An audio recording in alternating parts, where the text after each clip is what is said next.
Now, I wanted to talk to you about the Arizona State quarterback situation because that's the big question in Tempe right now. Four quarterbacks trying to get that starting spot. Three of them were Elite 11 in Dylan Sterling Cole, Manny Wilkins, and Brady White.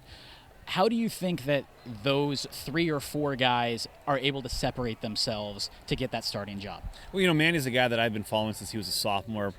Big Manny Wilkins fan, but I'm a big Brady White fan as well. Two guys that I covered, they were both four-star quarterbacks, Scout 300 guys. When we covered them, Brady's been a guy that I think is just a real sharp football mind, very high football IQ, doesn't make a lot of mistakes, may not have the athleticism that Manny has, maybe doesn't have the pure arm strength as other quarterbacks, but his grasp of the game, and he's not a game manager, don't read it that way, but his grasp of the game, I mean, he does everything well.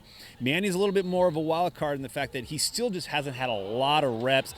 He was a receiver until his junior year when he was at San Marin. He moved from Texas, went to San Marin, and didn't become the starter until his junior year, so he's still got a lot of football in him to really experience and really to play. Dylan Sterling Cole comes out of Texas, guy who comes from a tradition-rich state where football is king.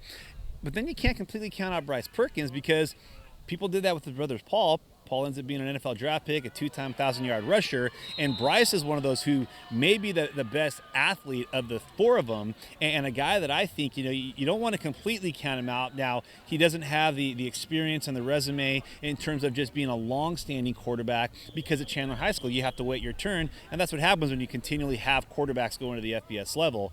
But all four of those guys, I mean, if one guy can really take hold of it, you're looking at guys that could be three-year starters if it's a Manny Wilkins, and some guys there that I think they're in very good hands in the future.